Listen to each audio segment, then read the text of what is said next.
Ouria. Tu sais mon amour pour l'animation japonaise, cet amour ne se dément pas, ne flétrit pas, ne coagule pas, il est plus pimpant que jamais, c'est un amour pimpant, pimpant, pimpant. C'est rigolo à dire ça, un amour pimpant. C'est quoi l'animation japonaise concrètement? Ah putain, j'ai essayé de te l'expliquer en désossant Dragon Ball, One Piece, Olive et Tom, Tokyo Ghoul, pour ne citer que, de la philosophie hallucinogène.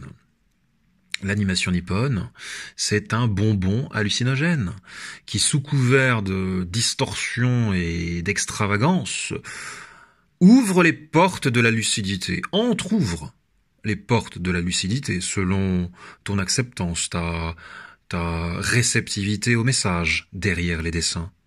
Le message derrière les dessins. J'ai parlé tout récemment de la philosophie au cœur de One Piece, au cœur de son personnage principal, Monkey D. Luffy, le jeune idéal. Aujourd'hui, j'ai envie de te causer de Tokyo Revengers. Oh là là là là, je connaissais pas du tout ce bonbon. Il y a encore un mois, je l'ai découvert par hasard dans la liste d'un YouTuber qui évaluait les animés les plus prometteurs de l'année à venir. Le mec s'impatientait de voir la saison 2 de Tokyo Revengers. Ça m'a donné envie de croquer dans la saison 1. Alors qu'est-ce que c'est? Qu'est-ce que c'est Tokyo Revengers? Déjà, je sais pas si on peut parler d'une philosophie de Tokyo Revengers, d'un code de conduite enthousiasmant et prêt à l'emploi. Parce que c'est ça la philosophie, un code de conduite que l'on fait sien, que l'on adopte. Il n'y a pas de vrai philosophe hors de l'action. Moi, la théorie m'intéresse pas. Et dans la pratique, les vengeurs de Tokyo, je traduis, demande-moi, sont des racailles assermentés, des Zoulous, comme on disait à mon époque, mais ça ne se dit plus, fort heureusement, de la pire espèce. Bad boy, what you gonna do? What you gonna do when it came for you? C'est pas ça les paroles, putain, c'est pas ça. A priori, rien de bon à prendre chez ces mecs-là, qui ne vivent que pour se taper mutuellement sur la gueule, se poignarder le cas échéant, faire de la tôle à 15 ans et demi, et envisager le suicide. Bon, ok, rafraîchissant.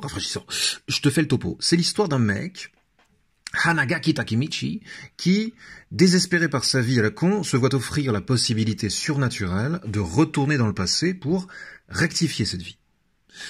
Le motif d'alarme est le suivant. La fille qu'il a aimée dans le passé, Hina, est tuée dans le présent, des suites d'un tragique accident provoqué par une bande de racailles.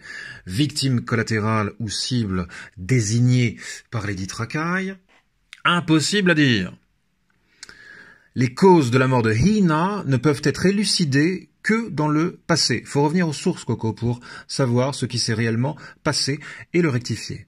Retour vers le futur, version Tokyoite. Takemichi a une vie à la con, je l'ai dit.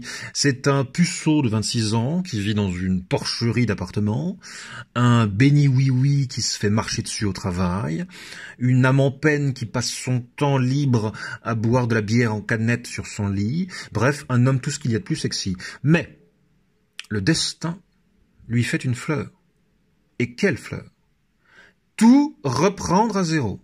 Repartir à neuf, et dans le processus, sauver des vies. Parce que c'est mieux. Il faut savoir que le monde dans lequel Takemichi a évolué avant de devenir un loser de compétition est un monde...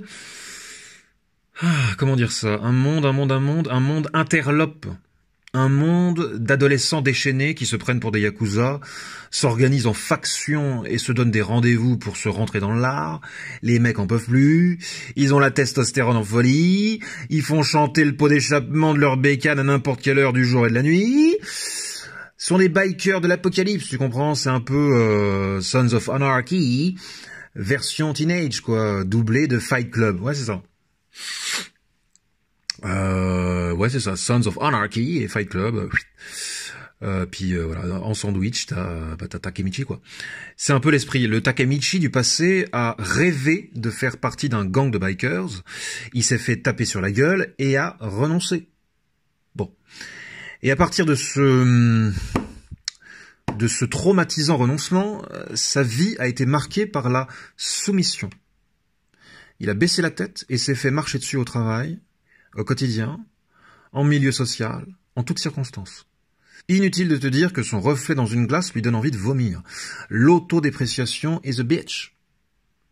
C'est alors que la fleur du destin le ramène à la case départ. L'idée extraordinaire, c'est, écoute bien, d'infiltrer le Toman, abrégé de Tokyo Manji Gang, le gang de motards le plus stylé du moment, et surtout le gang de motards tenu pour responsable de la mort de Hina dans le futur.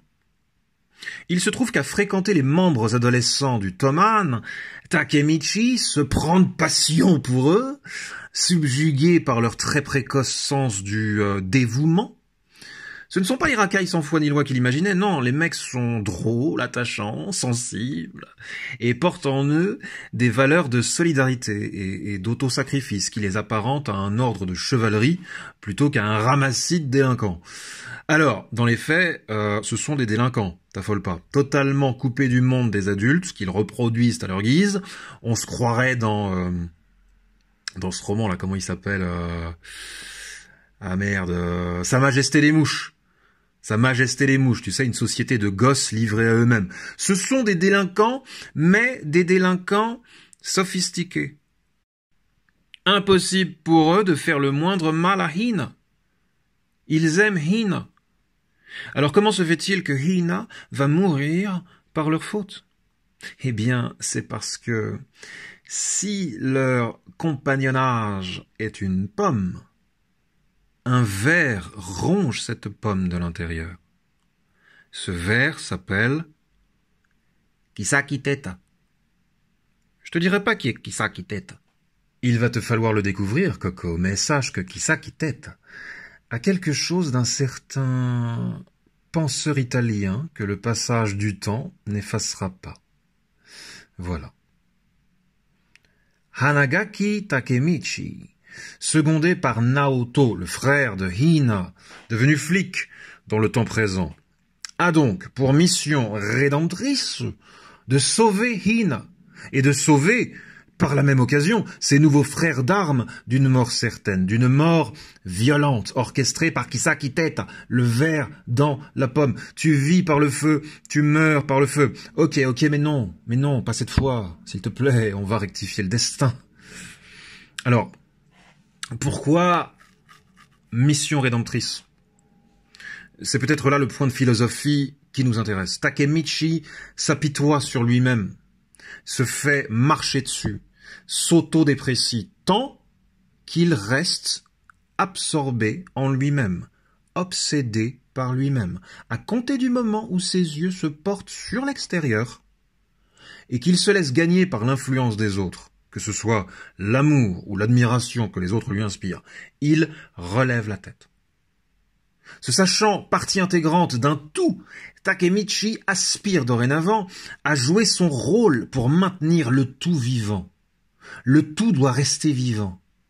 L'autodépréciation, qui est une forme de narcissisme noir, conduite à la mort, conduite aux ténèbres, se préoccuper des autres, prendre ses responsabilités vis-à-vis des autres, nous arrache au narcissisme noir. Takemichi, qui ne sait pas se battre, qui pisse dans son froc, qui est très drôle malgré lui, va devenir un roc quand il s'agit de maintenir le tout vivant.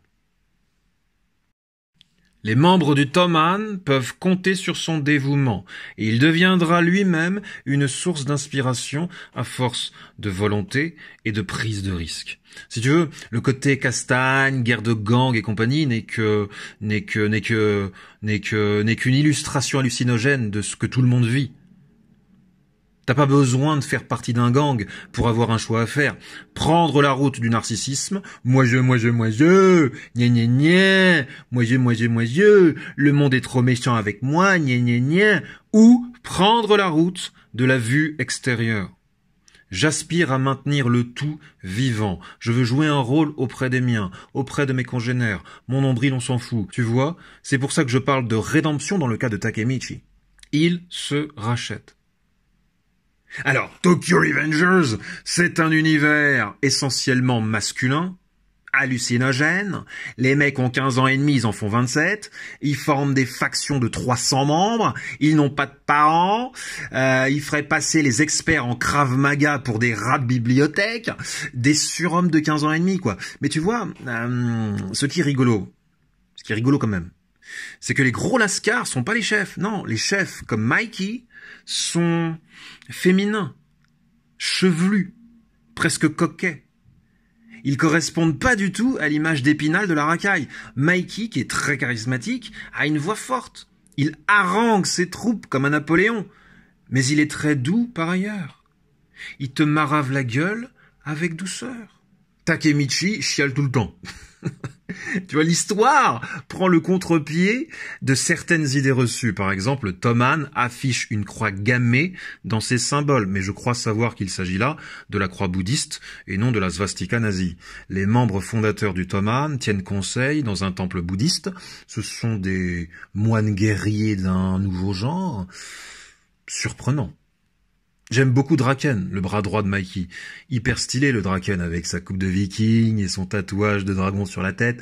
C'est la force tranquille incarnée, Draken, tu vois.